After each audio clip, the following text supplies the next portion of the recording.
You skip the coffee shop today. That tiny, forgettable choice. The one you don't even notice starts unraveling decades of unspoken money habits. You wake up, stumble to the kitchen, and the smell of fresh coffee fills the air. It's a routine, right? A habit. Nothing special. But today, something's different. You don't rush out the door to grab that overpriced, lukewarm coffee from the cafe down the street. You simply make your own at home, saving those few dollars. Nothing flashy. No celebration. You're just saving the small change, less than $1. Really. But that tiny, almost invisible shift begins a ripple effect that'll play out in your financial future. Now, here's the thing. You probably think this kind of decision is too small to matter. After all, it's just one coffee. But it's not about the coffee. It's about the habit. And when you look at it that way, you start to realize something far more powerful is happening underneath the surface.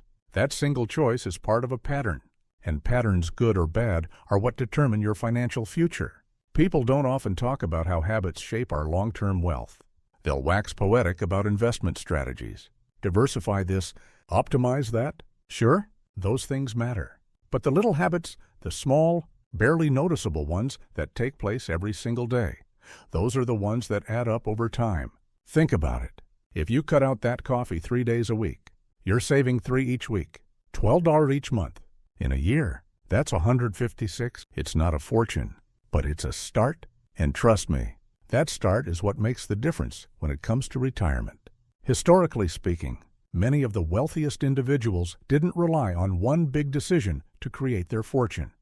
They built their wealth by continuously making small, disciplined choices. Warren Buffett himself, despite his reputation as a billionaire investor, swears by the power of compounding. His wealth didn't come from one grand investment. It came from an accumulation of sound decisions over time, making money work for him, rather than the other way around. Buffett is a master of the small, often overlooked decisions, just like the coffee you didn't buy this morning. Of course, there's an argument here. Historians still debate whether saving pennies here and there is truly impactful, or if it's just a distraction from more substantial investments. Some argue that you're better off investing those small savings into stocks or bonds rather than hoarding them in a savings account. But I'll tell you this, it's the consistency and the habit building that matters. The habit of choosing wisely every day can be more powerful than you realize.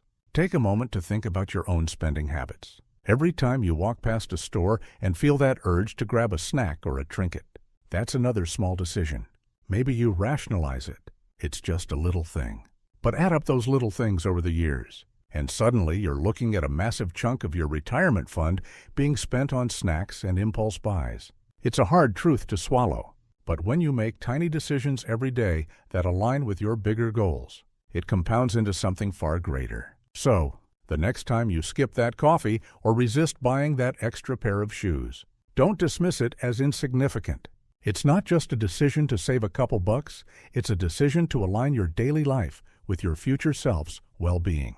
The next time you make a small choice to spend less, you're building your retirement without even realizing it. It's the quiet, unspoken work of your future self, getting you ready for the day when you no longer need to rely on those small decisions, because your wealth has already been built up. Think of this section as the first step in a larger transformation. It's about recognizing that every small decision plays a role in where you'll end up, financially. And in the next sections, we'll explore how making these little choices will lead to a life of financial independence. One where retirement is no longer a far-off dream, but a reality you've been building all along. Your grandpa's pocket notebook. You stumble across an old ledger that quietly rewrites your view on spending. It's not a fancy, modern financial app or some well-polished investment tool. No, this one's much older cracked leather, fraying edges, yellowing pages. Your grandfather's notebook, tucked away in a drawer, probably left there decades ago, gathering dust. And inside it, a simple record of every dollar he ever spent. You start flipping through it, entries in neat, small handwriting, each one telling a story. $1 here for a loaf of bread, $5 there for a pair of socks, a little more for a movie ticket. It's ordinary, really, but when you step back, you start to see the bigger picture. Your grandpa was a man who saved not in grand gestures, but through 1,000 tiny, almost insignificant decisions. And these choices weren't just about cutting back on luxuries, but about appreciating the value of a single dollar. This notebook is his financial life in its simplest form. Nothing fancy, no large-scale investments, just a lifetime of thoughtful spending and saving. He didn't wait for the perfect time to start saving or investing. He didn't have a financial advisor telling him about the importance of compound interest. But he understood something deeply important, that every dollar counts. This may sound trivial, but here's where the lesson truly hits. Your grandpa's decisions weren't just about limiting his spending, they were about respect for money itself. He saw every dollar as a building block, as a small contribution toward a secure future. And when you're putting together your own financial plan, this mindset can change everything. It's not about depriving yourself of joy, but about making conscious choices that pay off later. Those small decisions add up over the long haul, and that's a principle that can't be overstated when it comes to your retirement. Now, I'll admit it, there's a temptation here to think of old-school budgeting as quaint, maybe even obsolete. After all, in today's world, we have online banking apps that track our spending with more detail than your grandpa's notebook could ever dream of. We have credit cards with rewards, cashback, and even investing opportunities at our fingertips. But despite the shiny tech and the latest financial trends, there's one thing your grandpa's notebook had that most modern systems miss: discipline. Historians still argue whether the traditional methods of saving and budgeting hold any ground in an era of constant innovation. Some say the simplicity of the old ways, the handwritten ledgers, the careful counting of change, has been completely replaced by algorithms and automatic transfers. But I'd argue those old methods weren't just about the numbers, they were about teaching you the value of each dollar in a way that's often lost in the digital age. There's a satisfaction in making conscious, mindful decisions about your money, a satisfaction you can't replicate with a tap on a screen. As you flip through your grandpa's ledger, you start to notice something remarkable. There's no flashy, get-rich-quick schemes here, no cryptos or high-risk stocks. There's no talk about timing the market or chasing the next hot investment, just a slow, steady accumulation of wealth through conscious spending and saving. And the more you think about it, the more you realize that maybe, just maybe, your grandpa had a secret all along. He understood the power of time the way money compounds over time, multiplying with the quiet certainty of a snowball rolling down a hill. That's the essence of retirement planning, right? The slow, steady building of wealth until you've reached the point where your money is working for you. But that takes more than just making money. It takes respect for your money, consistency in your choices, and the patience to let it grow. You might feel a bit nostalgic at this point, longing for simpler times, but don't brush this off. The reason we've turned our backs on traditional methods like your grandpa's notebook is that we've been sold a lie. We've been told that the only way to make money is to play the stock market, get into high-stakes investments, or launch that startup. But the real secret to wealth is far simpler. It's about respecting the small decisions, understanding that each one is part of a much larger financial picture. When you look at that old notebook, think about your own spending habits. Are you making the same mindful choices? Are you respecting every dollar, every small transaction, the way your grandpa did? Or are you swiping your credit card without thinking about what it really costs you in the long term? Maybe it's time to pull out your own version of the notebook, or at least keep a record of your spending for a month or two. Track where every dollar goes. I promise you'll be surprised by what you find. You'll see patterns, habits, and maybe even a few purchases you'll wish you could take back. But that's the beauty of it. The more you see, the more power you have to change. Think about this as a way to reconnect with the basics, the principles that our ancestors understood. Even if we've forgotten them in the rush to modernize our finances, it's not about getting ahead quickly. It's about getting ahead with purpose. That notebook your grandpa kept, it wasn't just a record of expenses. It was a roadmap to a secure future. One small decision at a time. A $4 mistake in 1971. You replay the day your dad overpaid for lunch and what it taught you without saying a word. It was a sunny Tuesday afternoon, and your dad had just come back from work.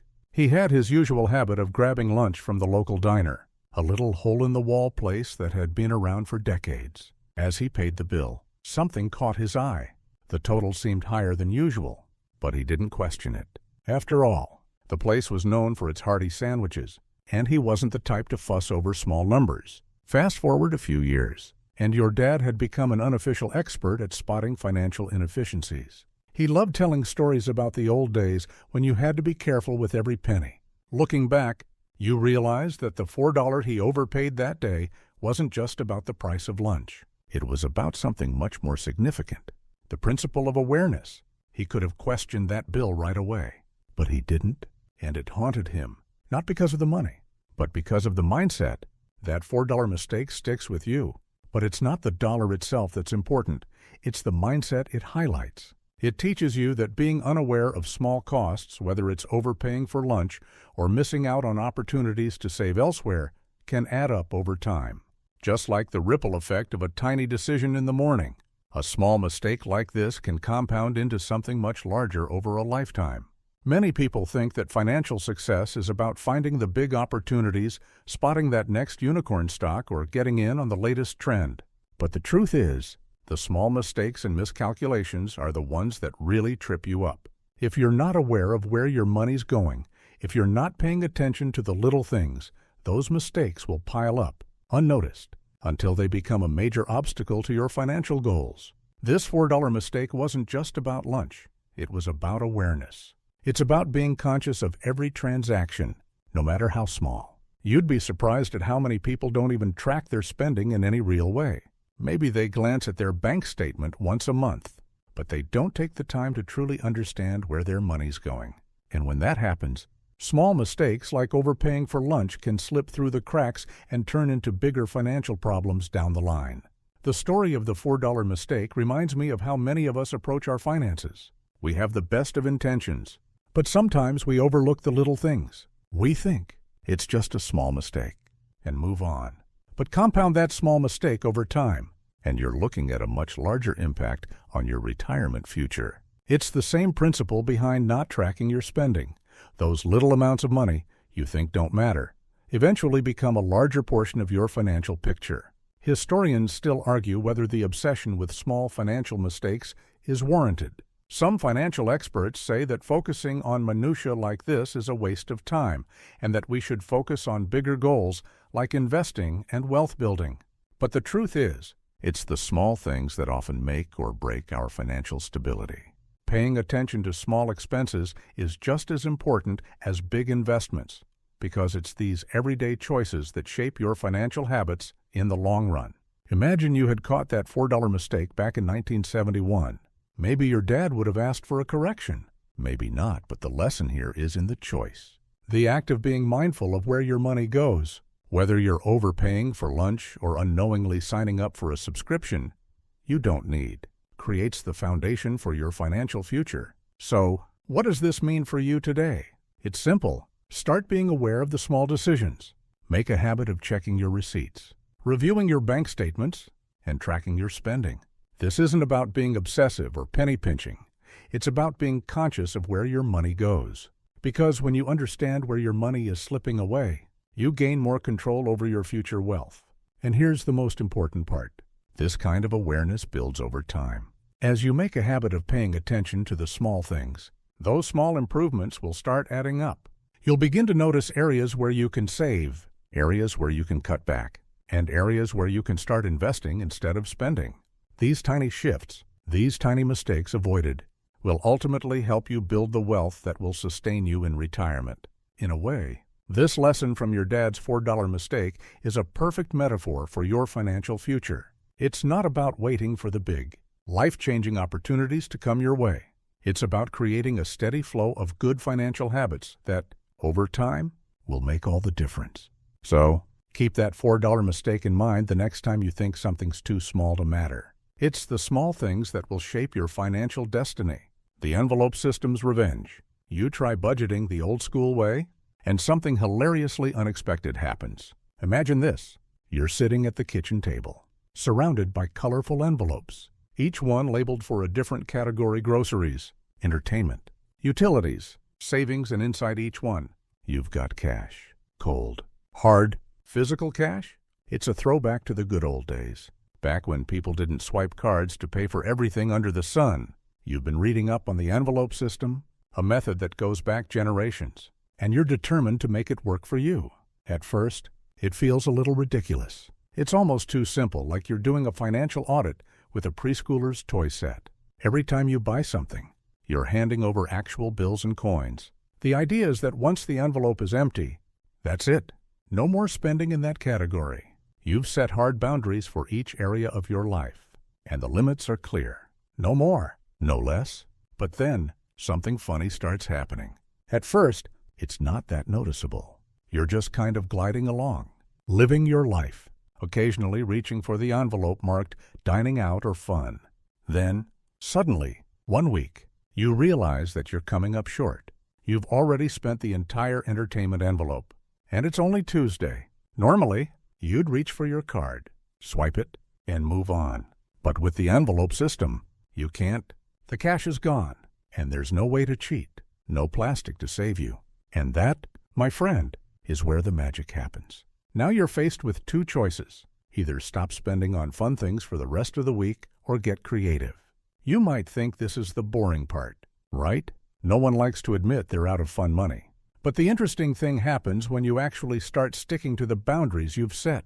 You begin to think twice before spending. You become aware of how much you're really using, how often you're indulging in things you don't truly need.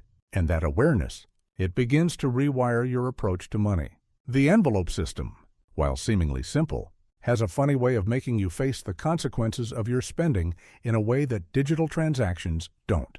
With a card, you swipe and you don't even feel it. With cash, you physically watch it leave your hands. You can actually see the money disappearing from your envelope. And that feeling, no matter how minor, makes you think more about your spending decisions. It forces you to be more intentional. Historians still argue whether cash is really king in today's digital age. After all, with everything moving toward a cashless society, some might say that the envelope system is a thing of the past. But here's the thing.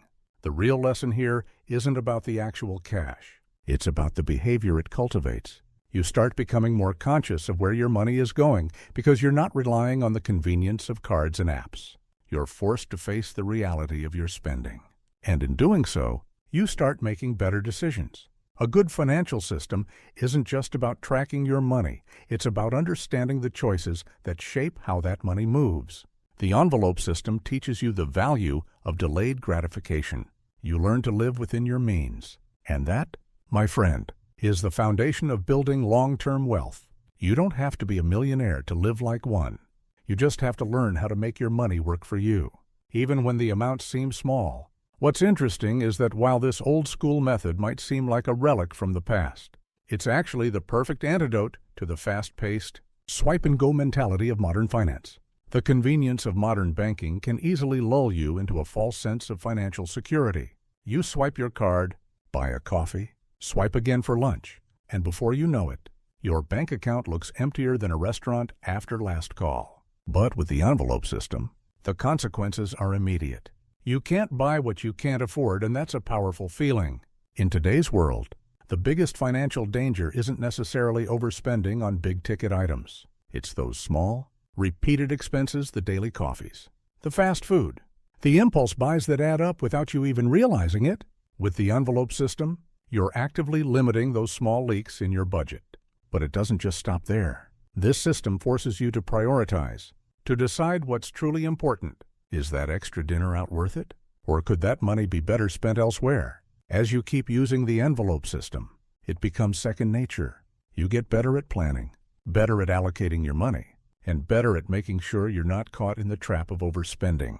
And here's the real beauty. This system isn't just about saving. It's about teaching you discipline. It's about making sure you're in control of your money, rather than letting your money control you. Because at the end of the day, if you can control your spending habits in the small, everyday moments, you can conquer the larger financial decisions that will shape your retirement. So, if you're feeling like your finances are getting out of control or your spending habits are slipping through the cracks, try the envelope system for a month. You'll be surprised at what it teaches you, not just about money, but about yourself. It's an eye-opening exercise in awareness, discipline, and intentionality. And who knows, you might find that the simple way was the best all along. The couch you almost financed, a near-miss purchase, helps you understand compound interest more than any classroom ever did. It was one of those days you had just moved into your new apartment, and it was time to buy furniture. You had your eye on this perfect couch. It was big, plush, and looked like it came straight out of an expensive magazine. You imagined yourself sinking into it after a long day, scrolling through your phone or watching a movie. It was the kind of luxury you'd dreamt about for months, and it was finally within reach. Or so you thought. But then, something caught your eye. The price tag. It was steep. Ridiculously steep. Still, the sales associate hit you with the amazing offer of the century. You could finance the couch for just $80 a month. 0 interest for the first year. Easy, right? You could afford $80 a month. Who couldn't? That's less than the cost of a dinner out. The decision seemed like a no-brainer. But then, a small voice in your head paused the rush. Wait a minute. You thought, what happens when that 0 interest deal ends? The voice was quiet but persistent, and you decided to dig deeper. Turns out, after the first year, the interest would kick in, compounding interest, no less, and you'd be looking at paying double the price of the couch by the time you were done. The total cost, once interest started to apply, would be nearly 3 times what you had expected to pay up front. That couch would have cost you far more than you thought, more than your initial budget, and more than it was really worth. It was a sobering realization. You walked out of that store with a slightly bruised ego, but a much wiser perspective on the true cost of financing. You learned an important lesson that day. It wasn't just about that one couch, it was about understanding compound interest. The real kicker isn't just the purchase price, it's the way debt builds over time when you aren't paying attention. That's where the true cost of things lies. The sales associate's smile and the 0 interest pitch masked something much more dangerous. The slow creep of interest that would silently balloon your debt over time. Compound interest is often referred to as the 8th wonder of the world because it has the power to work for you or against you, depending on how you approach it. When you're saving and investing, compound interest grows your wealth in a way that feels like magic. But when you're borrowing money, it has the opposite effect. It slowly eats away at your finances without you realizing how much you're losing until it's too late. Historians still debate the impact of small purchases like this on long-term financial well-being. Some argue that small items aren't worth the focus after all. They say, you'll spend more on bigger investments over your lifetime. Others claim that these seemingly harmless purchases are the very ones that derail retirement plans. One thing's for sure, though, the more you finance, the more you pay, and that's a lesson that sticks with you. It's easy to be seduced by the idea of buy now, pay later. The marketing is everywhere, shiny new products with promises of affordable payments. But what's truly affordable? The $80 a month seems simple, doesn't it? But once the interest rate kicks in, that amount is no longer the same. The total cost grows exponentially. And before you know it, you're paying much more than you initially signed up for. Think about how often this happens in your daily life. Maybe you're eyeing a new gadget, and the store offers you a payment plan. Or perhaps you're considering a car loan with low interest. It sounds great in the moment, but what you're really doing is setting yourself up for a future where those small payments stretch out over years, slowly draining your wealth. That couch, it wasn't just about comfort. It was about making sure that every purchase you make doesn't come with a hidden price tag in the future. This is why planning for retirement is so critical. Every time you buy something on credit, you're making a choice that could have long-term consequences. While it may feel harmless in the moment, that extra $80 per month on a financing deal adds up, year after year. Multiply that by all the other small purchases you make with the same thinking, and suddenly you're looking at a significant chunk of your income tied up in interest and payments. Now, here's where things get a little more interesting. You might not always have control over big financial decisions, like your mortgage or car payments, but you absolutely can control your day-to-day spending habits. It's these smaller choices, like whether you finance the couch or wait to save up for it, that have the potential to impact your retirement. It's not about denying yourself luxury. It's about being smart with your money, understanding how it grows or shrinks, and making decisions that align with your long-term goals. What's the takeaway here? Simple. Avoid financing things that don't align with your future goals. If you want something, save for it. Don't let compound interest work against you. Pay attention to the small details in your financial decisions because those decisions accumulate over time. The couch you almost financed? It's a reminder that small purchases today can cost you a whole lot more tomorrow. The real secret to wealth isn't just about investing in stocks or having a high income, it's about controlling how and when you spend. That's the key to building financial independence. And it's something that will serve you well as you approach retirement. Every small, thoughtful decision compounds in your favor. Just like the interest that works for you when you invest. And just like the payments that work against you when you don't pay attention. That friend with the new truck. Jealousy knocks. But you answer the door with a calculator and a smirk. You've got that one friend, the one who always seems to be ahead of the game.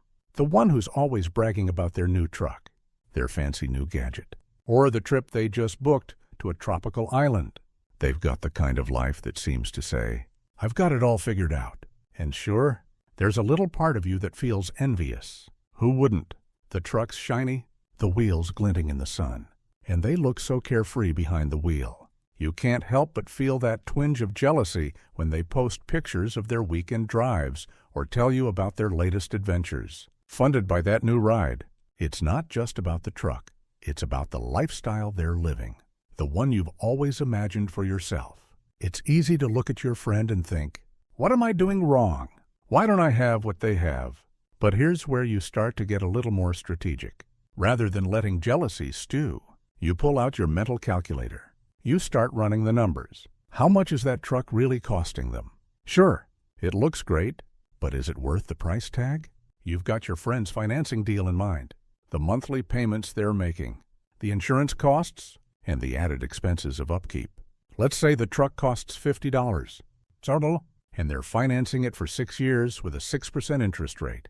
Their monthly payment is probably around $800 or $900. Add to that the extra insurance costs for a truck that size, and you've got another $150, $200 a month. Now, the real cost of that shiny new truck starts to sink in. It's more than just the price tag. It's a commitment, one that will cost them thousands of dollars over the course of the next few years, money that could have been invested elsewhere. Historians still argue whether materialism is a significant driver of the modern economy or a costly distraction from true wealth. Some point out that the endless pursuit of things has been fueling economies for centuries, while others believe that it's a trap, an endless cycle of spending to impress others and keep up with the Joneses.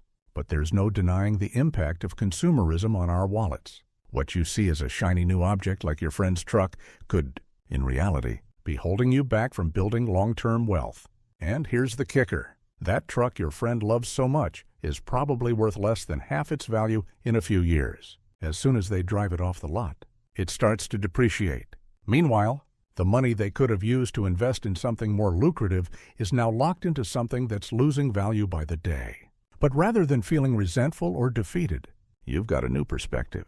Instead of falling into the trap of thinking that material possessions are the key to happiness or success, you realize that the true wealth comes from the decisions you make, decisions that align with your long-term goals, not the temporary thrill of owning something new. This is a moment of awakening. You begin to realize that the real path to financial success isn't about chasing the next big purchase or showing off your latest acquisition to friends and family. It's about making decisions that will pay off for you down the road.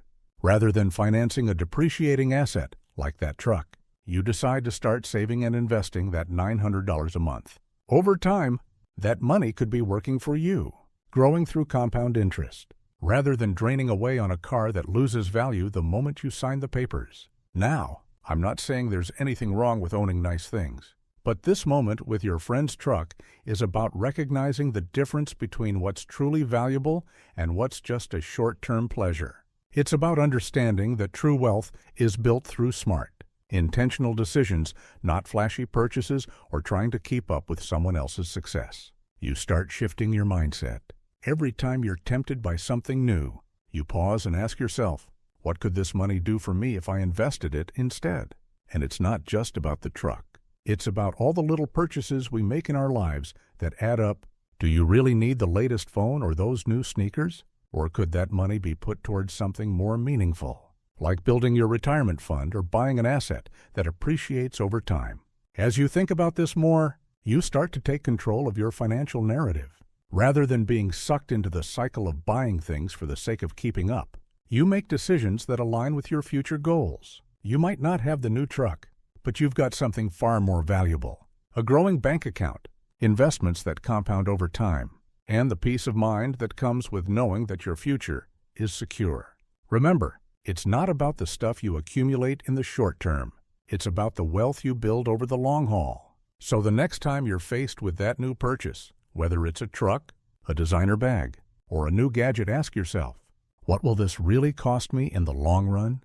And when you realize it's more than you bargained for, think of the freedom you'll have when you choose a different path, the path of financial independence, where your wealth grows instead of shrinks. And that, my friend, is the real power of your money. Your inbox whispers temptations. One unsubscribed newsletter changes the way you shop for good.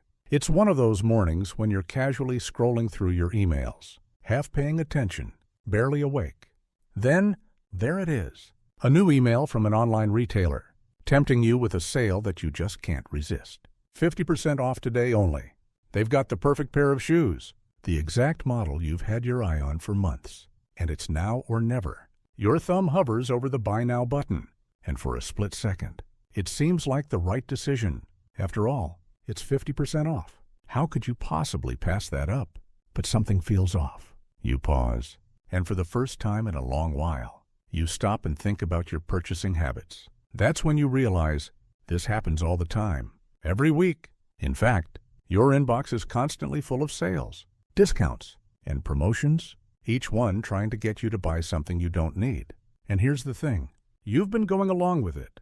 You've been making impulse buys, one after the other, because, well, they were on sale. In the moment, it feels harmless, even smart. After all, you're saving money, right? But you begin to realize the truth. Sales are a trap. It's a marketing trick that has been around for decades. You're not actually saving money. You're spending money you didn't plan to spend. And here's where it gets interesting. The real cost isn't just the money, it's the habit. These temptations in your inbox aren't just empty offers, they're carefully crafted nudges, designed to break down your resistance and trigger an emotional response. The more you click on them, the more you fall into a cycle of emotional spending, buying things you don't need and pushing back your goals. Historians still argue whether consumerism is the main driver of modern economies. But one thing's for sure, our consumption habits have drastically changed over the past few decades. The rise of e-commerce and digital marketing means that we're constantly bombarded with messages that encourage us to buy more. We don't even have to leave the couch anymore to make a purchase. Everything is a click away, and that's where the danger lies. In the old days, if you wanted to buy something, you had to physically go to a store. The decision process took time. You saw the item, thought about it, maybe even walked around the store a bit, checked other prices, and by the time you were ready to make the purchase, you'd often talk yourself out of it. But today, everything is designed for instant gratification. You see the item, click, and it's yours sometimes before you even realize you've made the decision. The real issue here is the loss of mindfulness in our purchasing decisions. You don't stop and think anymore. You don't question whether you really need the new shoes, the trendy jacket, or the latest gadget. Instead, you react emotionally, and in doing so, you weaken your ability to make rational, long-term financial decisions. But here's the twist. Recognizing this pattern in your own life is the first step to regaining control. You unsubscribe. You stop opening the emails. Stop clicking on the flashy ads. The next time you're faced with an enticing deal, you pause and ask yourself, is this truly something I need? Or is this just a well-designed sales tactic? That little shift in thinking can have an enormous impact on your spending habits. This is where things get real. You might think that unsubscribing from a few newsletters or deleting a couple of email offers won't make much of a difference in the grand scheme of things. But it will. The key here isn't in drastically cutting out all spending or denying yourself every purchase. It's about becoming aware of the unconscious spending that happens in the background of your life, the buying decisions made on autopilot, driven by clever marketing and emotional impulses. By unsubscribing and opting out of these constant temptations, you make space for more intentional, thoughtful purchases. You begin to realize that your money is better spent on things that align with your long-term goals, whether that's investing in your retirement, saving for something meaningful, or even spending on experiences that enrich your life. The more you unsubscribe from these impulses, the more money you save and the closer you get to your financial future. So, every time you get an email from a retailer promising huge savings or limited time offers, remember that the real bargain isn't in buying the product. It's in making the decision to walk away. By saying no to these temptations, you're saying yes to your future. The money you don't spend today will compound over time, helping you build the wealth and security you need for a comfortable retirement. In the end, the temptation is always going to be there. The key is in learning to recognize it, resist it, and take control of your spending before it controls you. Every time you unsubscribe from those sales emails, every time you pause before hitting buy, you're making a choice to align your money with your long-term goals. And that, my friend, is where the real power lies. You take a walk instead of scrolling. That stroll opens a rabbit hole about lifestyle inflation you wish you'd found earlier. It's a simple decision, one of those moments where you're not sure whether you're being lazy or just tired of sitting in front of the screen all day. But instead of opening your phone, you decide to step outside and take a walk. The sun is setting, the breeze is cool, and it feels like your mind can finally breathe. You're not doing anything special, just walking around the block, enjoying the quiet of the evening. But something clicks in your head during that walk. You start thinking about your finances, the way you've been living, the stuff you've accumulated over the years. You've been working hard, making money, but somehow you're not quite as far along as you thought you'd be. There's always something new to buy: clothes, gadgets, the occasional splurge on dining out. It's all part of the lifestyle you've built for yourself. But as you stroll, you start to realize that maybe the lifestyle you've been chasing isn't really yours. It's a lifestyle that's been handed to you by advertisements, social media, and the constant push to upgrade. That's when you first hear of a concept called lifestyle inflation. The idea is simple. As your income grows, so does your spending. You get a raise at work, and suddenly, you feel justified in upgrading your car, buying a bigger house, or eating out more often. It feels natural. After all, you're making more money. Shouldn't you enjoy the fruits of your labor? But here's the catch. Lifestyle inflation is the silent killer of long-term wealth. You've probably seen it in action without even realizing it. That new paycheck comes in, and before you know it, you're making upgrades that don't actually bring you any closer to your goals. Your salary increases, but so do your expenses. It's a rat race you're stuck in without even noticing. That walk, the one that didn't involve checking your phone or checking out Instagram, was the first time you truly understood the concept. And it hit you like a ton of bricks. Every time you earn a little more, your spending ramps up. And in the process, your ability to save gets weaker. Historians still debate whether lifestyle inflation is an inevitable result of increasing income, or if it's simply a social construct that we've learned to embrace. Some argue that it's just part of human nature wanting more as you have more. But there's another school of thought that suggests we've been conditioned by society to constantly chase the next upgrade. We think we need the newest car, the biggest house, the most fashionable clothes. But what we really need is financial freedom, and that's not going to come from constant upgrades. As you continue your walk, you begin to piece things together. You start realizing that the lifestyle you've been chasing isn't the one that will help you retire comfortably. It's a lifestyle that's dependent on constantly earning more and spending more, without any real focus on saving or investing. The upgrades you've made over the years, while they may have seemed like harmless decisions, are the very reason you haven't built the wealth you wanted. And now, you know that it's time to stop. This is the moment where everything starts to shift. You begin to realize that financial independence isn't about making more money. It's about learning to keep the money you make. It's about resisting the urge to inflate your lifestyle just because your paycheck increases. The next time you get a raise, instead of automatically planning that new purchase or that bigger expense, you decide to invest that extra income. You don't upgrade your car, you upgrade your savings. You don't move into a bigger house, you move more money into your retirement fund. That walk, it was more than just a stroll. It was the moment you began to truly understand the importance of conscious spending.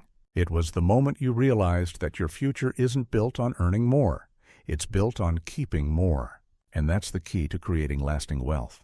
learning how to live below your means, even as your income grows. Lifestyle inflation is sneaky. It creeps in when you're not paying attention.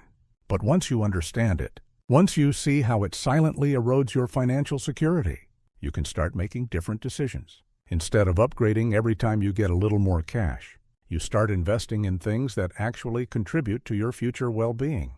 So, the next time you're faced with the urge to treat yourself because of a raise, remember your walk. Remember that the true reward isn't in the temporary pleasures of buying more stuff. The real reward is in the long-term financial freedom that comes from controlling your spending, even as your income grows.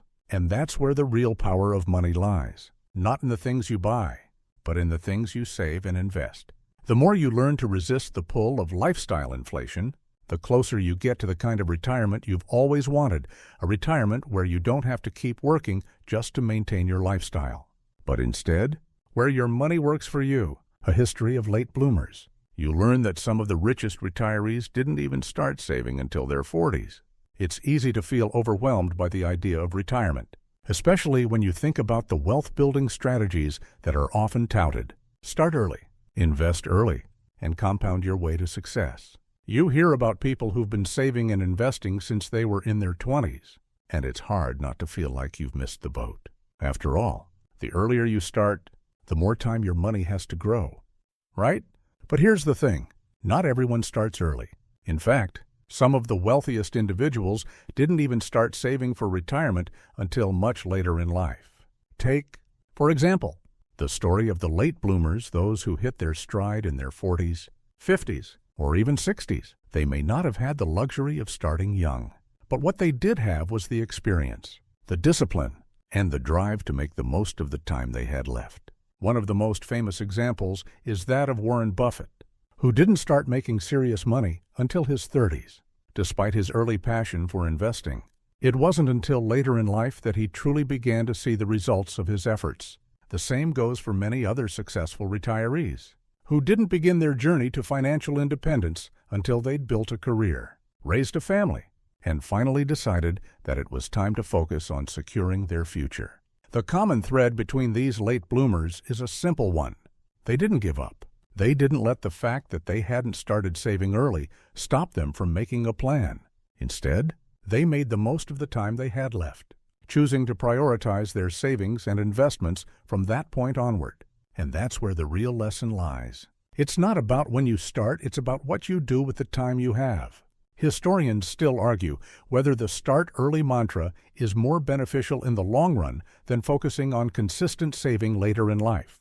Some suggest that the emphasis on early savings is overblown, pointing out that later savers can make up for lost time with high returns or higher contribution rates. Others argue that starting early gives you the best chance to maximize compounding and minimize stress in later years. But what everyone agrees on is this: time is an asset, but it's not the only one.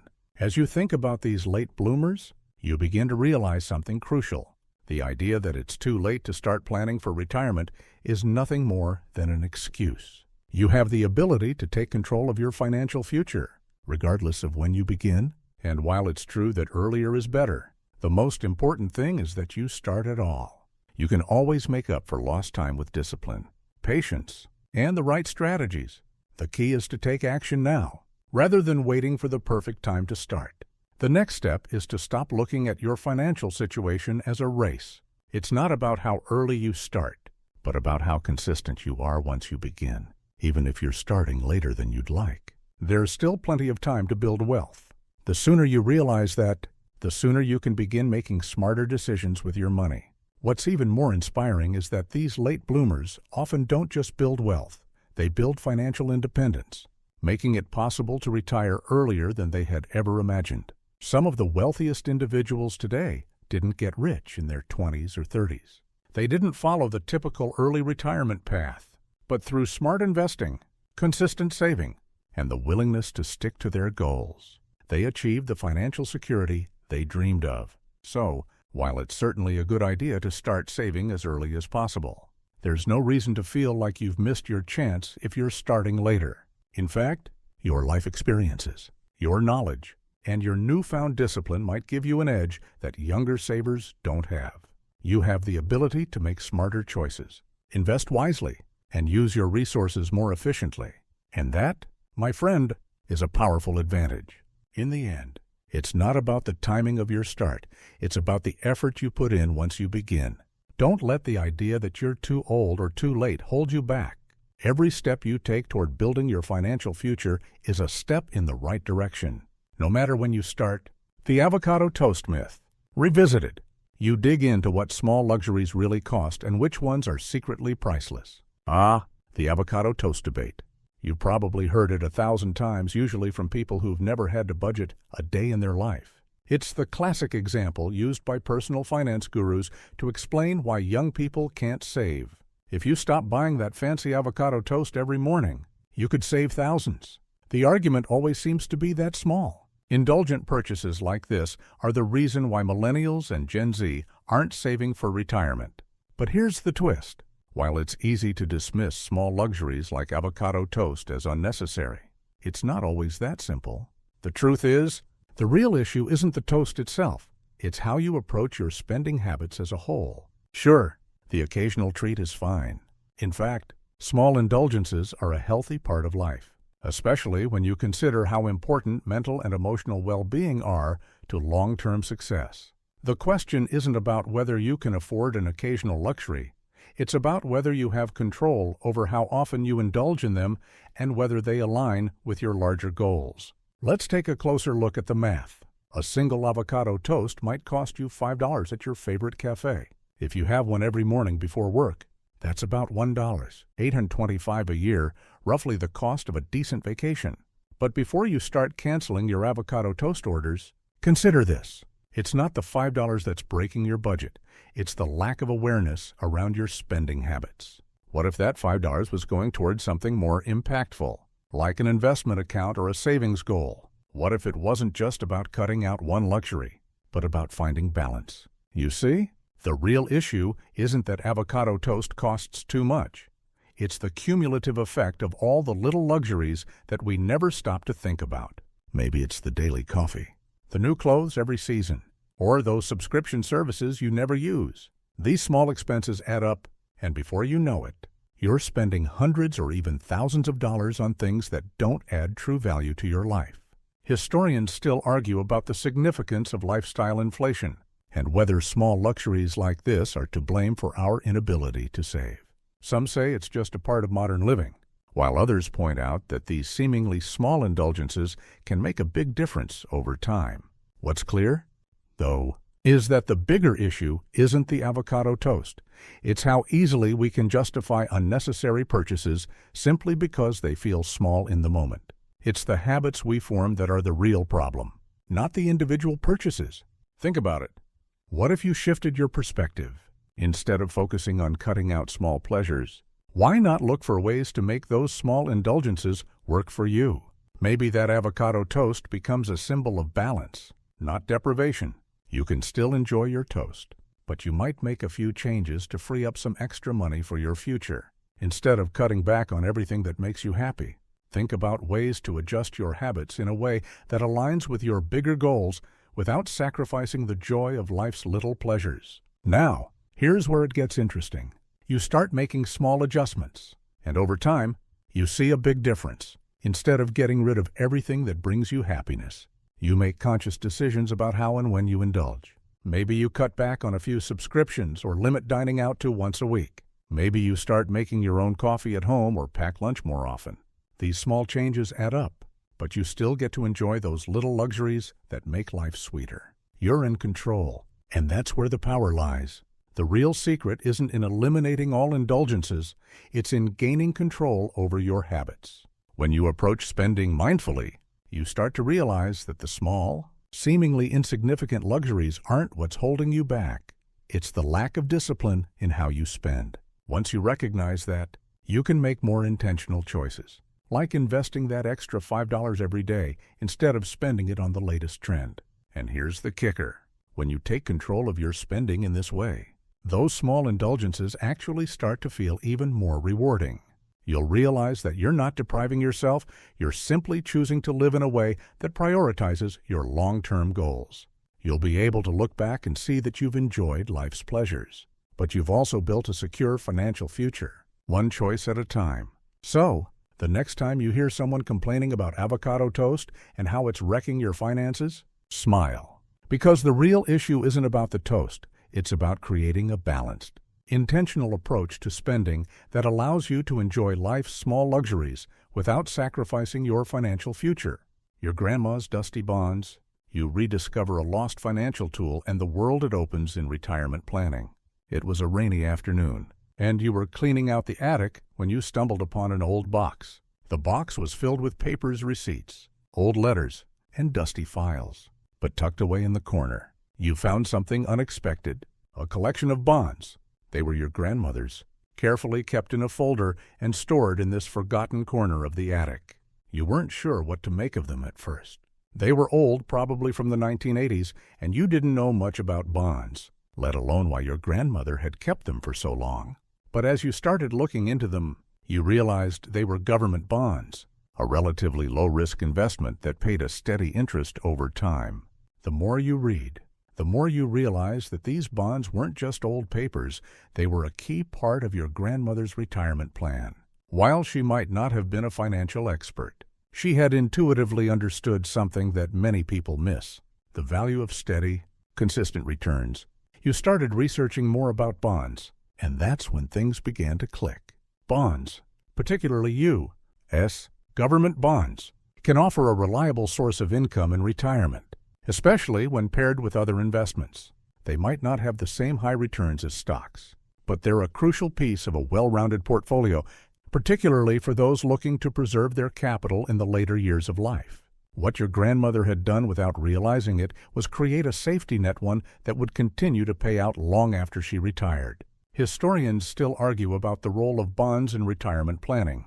Some financial experts say that with interest rates being so low, bonds might not be as appealing as they once were, especially for younger investors. Others suggest that they're still an essential part of any portfolio, offering a low-risk way to balance out the volatility of stocks. What's clear, though, is that bonds, especially for those nearing retirement, provide a steady, predictable source of income that can supplement other investments and offer a level of security. As you started looking more into bonds, you found that they're often overlooked in today's world of high-flying stocks, cryptocurrencies, and other more glamorous investment options. It's easy to get caught up in the excitement of chasing big returns, especially when everyone around you is talking about the next big thing. But the real lesson from your grandmother's dusty bonds was this: sometimes the key to a secure retirement is not in seeking out the next big win, but in making safe, steady investments that will pay you back over time. The more you thought about it, the more you realized that your grandmother had created a sustainable strategy without even knowing it. She had invested in something that offered her consistent returns, something she could rely on in her later years. And while she may not have understood the ins and outs of the financial markets, she understood something even more important: the value of slow and steady growth. That discovery made you think about your own retirement planning. Maybe you've been focused too much on trying to find the next big investment that will make you rich quick. Maybe you've been putting all your money into stocks, chasing high returns without thinking about what might happen when the market turns. But as you sit there with the bonds in your hand, you realize that maybe you've been missing the point. Sometimes, the most effective retirement plan isn't the one that promises the highest returns. It's the one that ensures you're going to have steady income for the rest of your life. So, you decide to make some changes. You start reallocating some of your assets into bonds. Maybe not all of your money, but a healthy portion enough to give you that steady, reliable income. You set up a plan to buy bonds periodically, perhaps in a tax-advantaged account like an IRA or a 401k, and you make sure that your portfolio includes a balance of stocks, bonds, and other assets that suit your risk tolerance. Over time, you realize that what you've been missing isn't the next hot investment, but a solid foundation of stability. What your grandma did intuitively without any fanfare, you can now do with purpose. She didn't go for flashy investments or try to chase the latest trends. Instead, she built her wealth steadily, brick by brick, using bonds as part of her strategy. And that simple, reliable approach is exactly what will help you secure your future. As you continue down this new path, You start to see the value in consistency and the importance of diversifying your investments. It's not just about having the most exciting portfolio. It's about having a portfolio that will work for you over time, regardless of market fluctuations. Your grandmother's dusty bonds are a reminder that sometimes the best investments aren't the ones that promise big, flashy returns. They're the ones that quietly pay off over time, giving you peace of mind and security in retirement. A dinner party gone awkward. A single question about Roth IRAs derails an entire evening and your mindset. You were having dinner with a group of friends, all seemingly on the same level. It was a casual get-together, a way to unwind after a long week. But then the conversation shifted. One of your friends, who had always been a bit of a finance guy, started talking about his latest investment strategies. Before you knew it, the entire table was talking about tax advantages, stock options, and retirement accounts. The talk quickly turned into a discussion of how each person was managing their wealth, one person mentioning their growing portfolio, another talking about their real estate investments. It felt like you were the only one who didn't know what a Roth IRA was. Someone at the table, your old college buddy, asked you the dreaded question. So, what are you doing about your retirement? Are you contributing to a Roth IRA? You froze. The question was harmless enough, but it sent a wave of discomfort through you. You realized you didn't have an answer. You weren't contributing to anything that resembled a solid retirement plan, and you weren't exactly sure where to begin. Everyone around the table seemed to know what they were doing, and you felt like you were falling behind. But that moment of discomfort became a turning point. You could have avoided the question or deflected, pretending you were doing fine. But instead, you took a deep breath. You decided to face the situation head on. Actually, I don't really have a retirement strategy at the moment, you admitted. The room went quiet for a second. Some of your friends offered advice, some of it unsolicited.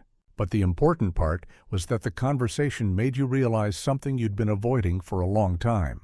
You had been neglecting your financial future. Historians still debate the role of social pressure in our financial decisions. Some claim that peer influence plays a significant role in the way we approach retirement planning, with people often starting to think more seriously about their own financial health when they see others taking action. Others argue that financial habits are deeply personal, shaped more by one's upbringing or experiences than by the influence of others. What's undeniable, however, is that this dinner party conversation had a profound effect on your mindset. It wasn't just the fact that you didn't know about Roth IRAs, it was the realization that you had been procrastinating about your future. In the moment, you felt embarrassed, but as the night went on and the conversation shifted to other topics, you couldn't shake that feeling of discomfort. That awkward dinner party moment actually became the catalyst for change. The next day, you started researching Roth IRAs. You learned that they were a type of retirement account that allows for tax-free growth and tax-free withdrawals in retirement. You learned the limits on contributions, the eligibility requirements, and how they could fit into your broader financial strategy. It wasn't just about the Roth IRA itself. It was about realizing that you were the one responsible for your retirement and that it was time to start making decisions that would set you up for success. The more you dug into retirement options, the more you began to understand that your retirement plan didn't need to be complicated. You didn't need to chase every stock tip or invest in the latest trend. Sometimes, the simplest strategy, like contributing to a Roth IRA, could provide the steady foundation you needed for your future. By starting early, or even just starting today, you could take advantage of tax benefits that would give your money more room to grow. That dinner party question, awkward as it was, turned out to be a gift. It prompted you to think about your financial future in a way you hadn't before. You realized that the reason you felt behind wasn't because of a lack of resources or opportunities. It was because you hadn't taken the time to educate yourself and take action.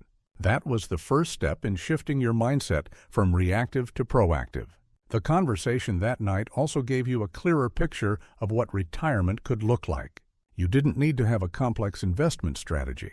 What mattered was that you started now, took small steps, and remained consistent. Maybe a Roth IRA wasn't the only tool you needed in your retirement toolkit, but it was a good place to start, and that was enough. What you took away from that dinner party wasn't just knowledge about Roth IRAs, it was the realization that you had control over your financial future, and it was time to start taking ownership of it.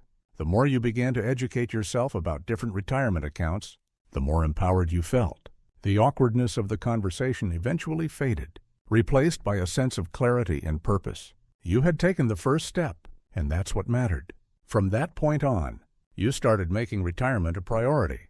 You set up a plan to contribute to a Roth IRA, researched other options, and slowly began building a solid retirement strategy. The dinner party may have been uncomfortable, but in the end, it was exactly what you needed to spark the changes that would set you on the path to financial security. You finally talk to your future self. You write a letter that makes your retirement feel more real and urgent than ever before. It sounds like something from a self-help book, doesn't it? Writing a letter to your future self, how cliché. But hear me out. One night, as you're lying in bed, you start thinking about what your future might look like. You start imagining what retirement could really mean. Long, leisurely mornings spent doing what you love. Travel, time with family, or maybe even pursuing that hobby you've always put off. It feels nice, comforting even. But the longer you think about it, the more distant it all feels. That future version of you seems so far away, like a stranger whose life is nothing like the one you're living now. That's when it hits you. You're not really connected to that future person. You've been living in the present moment, planning for today but not giving much thought to tomorrow. Sure, you've heard the advice: start saving for retirement, invest in your future, but those are just words. It's all abstract, far-off ideas that you can always put off until later. But what if you could make it more real? What if you could somehow bridge the gap between the present and your future? So, you decide to write a letter to your future self. You sit down at your desk, grab a pen, and begin to write. Dear future me, I'm writing to you from the present, with a deep sense of curiosity about the life you've built. What does it feel like to be retired? Are you traveling the world like you always dreamed? Have you learned to play the guitar? Finally, and what about our financial situation? Did we make the right choices? Are we secure, comfortable, free? As you write, something unexpected happens. You start to connect with that future version of yourself in a way you never have before. You realize that your future isn't a distant, abstract concept. It's a continuation of your present life, shaped by the decisions you make now. Every choice you make today, whether it's saving, investing, or simply thinking ahead, affects the person you'll become tomorrow. That person who will, someday, be sitting in a comfortable chair, looking back on their life, wondering whether they made the right choices. It's no longer just about retirement or investing. It's about the quality of life you'll have when you get there. Historians still debate whether writing to your future self is more of a psychological exercise or a genuinely impactful financial strategy. Some argue that it's just a way of forcing yourself to face the inevitable, reminding you of what's at stake. Others suggest that it's an excellent tool for putting your goals into perspective, helping you visualize the long-term rewards of your efforts. Either way, the simple act of writing down your thoughts and dreams for the future makes your retirement feel more tangible and more urgent. It forces you to ask, what am I doing today to create the future I want? As you finish the letter, you feel a renewed sense of responsibility. You've connected with your future self in a way that makes the idea of retirement feel much more real. It's not some far-off dream, it's something you're building right now. You promise to take the steps necessary to make that future a reality, whether it's setting up a retirement account, cutting back on unnecessary spending, or learning more about smart investment strategies. You want to ensure that when you do reach that stage in life, you can look back and say, I'm proud of the choices I made. What's powerful about this exercise is that it brings your future self into the present. You can no longer ignore the fact that your future is being shaped by today's choices. The more you think about it, the more real it becomes, and as you seal the envelope and tuck it away, you realize that you've already made the most important decision. You've committed to taking control of your financial future, and that's a decision that will pay off for the rest of your life. You can't change the past, but you can shape the future with every decision you make today. Writing that letter wasn't just an exercise in self-reflection, it was a wake-up call. It turned your retirement from an abstract concept into something personal, something urgent. Now, every choice you make feels a little more significant because you know it's bringing you one step closer to the life you want to live. And here's the kicker. The more you think about your future, the more clarity you have about your present. You begin to ask yourself, is this purchase, this decision, in alignment with my future self's goals? Every time you reach for that credit card, every time you hesitate to put money into savings, you're faced with the choice of whether to invest in your future or continue putting it off. But now, you're more aware of the consequences of each choice. And that's when the real magic happens. So, write the letter. It's a simple exercise that can have profound effects on how you view your financial decisions. Once you start thinking about your future as a real, tangible person, you'll find it much easier to make the choices today that will set you up for success tomorrow. After all, your future self is counting on you. The $7 rule you invent? You design a goofy but powerful method to filter every spending decision, and it sticks. You know the feeling all too well. Small purchases add up, and before you realize it, they've blown your budget for the month. You're at the grocery store, or maybe at a coffee shop, and you decide to grab something extra, a snack, a magazine, a new pair of socks that you didn't plan for. It's only a few dollars, but it's the accumulation of these little extras that can derail even the most carefully planned budget. So, one day, you get fed up with it all. You decide to try something a little unconventional, just for fun and experiment. If you will, you invent a simple rule for yourself, a self-imposed spending limit. The $7 rule, it's as simple as it sounds. Anytime you go to buy something that isn't part of your budget, anything extra that isn't essential, ask yourself, is it worth $7? The rule is silly, but it forces you to stop and think. For some reason, the idea of treating each unnecessary purchase like a small luxury changes the way you view spending. At first, it feels a little ridiculous. You're standing in line at the store, holding a $5 snack, and you ask yourself, is this really worth $7? The absurdity of the question makes you laugh, and in that moment, you realize something important. You're thinking. Instead of automatically buying something on impulse, you're stopping and considering whether that purchase truly adds value to your life. You start to realize that most of these small, low, spontaneous purchases don't really make a difference in the long run. A snack here, a magazine there. Those $5 items aren't worth $7 of your hard-earned money. They're fleeting pleasures, not lasting values. What begins as a goofy, almost childlike rule slowly shifts the way you make decisions. You start asking the $7 question for every purchase. Should I grab that extra drink at the bar? Should I buy these new shoes just because they're on sale? Suddenly, your mindset changes from, I want this now, to, is this really worth it in the long run? The more you apply the rule, the more you realize that, in many cases, the answer is no. It's not worth $7. And while it may seem trivial, this small shift in thinking starts to add up. Historians still argue about the psychological effects of self-imposed spending limits. Some argue that imposing arbitrary rules can be a helpful way to break bad spending habits, while others suggest that such limitations can create unnecessary guilt or restrict the natural flow of money. But what's clear is that the $7 rule works. It gives you a simple, tangible way to evaluate your spending decisions without overthinking them. It forces you to take a step back and assess whether the purchase is truly necessary, or if it's just a fleeting impulse. Soon, you notice that you're spending less without even trying. You don't have to go on a strict diet or put yourself through guilt trips for every unnecessary expense. Instead, you've created a filter, a simple rule that helps you make smarter choices without feeling deprived. It becomes second nature. You might not follow the rule 100% of the time, but it keeps you aware of your spending in a way that's surprisingly effective. The result? Your savings start growing. You realize that small changes, like asking yourself if something's worth $7, can have a profound impact on your financial future. And here's the beauty of it. The $7 rule isn't just about saving money. It's about mindfulness.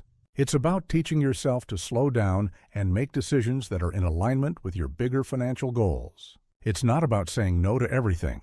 It's about saying yes to the things that truly matter. When you're mindful of where your money goes, it's easier to put it toward things that will help you achieve long-term security, whether that's a retirement account, an emergency fund, or an investment in your future. What starts as a silly rule becomes a powerful tool. The next time you're tempted to buy something unnecessary, you remember the 7 rule, and instead of being caught up in the moment, you stop and think about your future.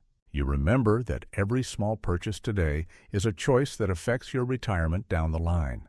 The decision to pass on that $5 snack might not seem like much, but when you start to do it consistently, those small savings add up and they compound over time. In the end, the $7 rule isn't just a way to save a few dollars here and there. It's a mindset.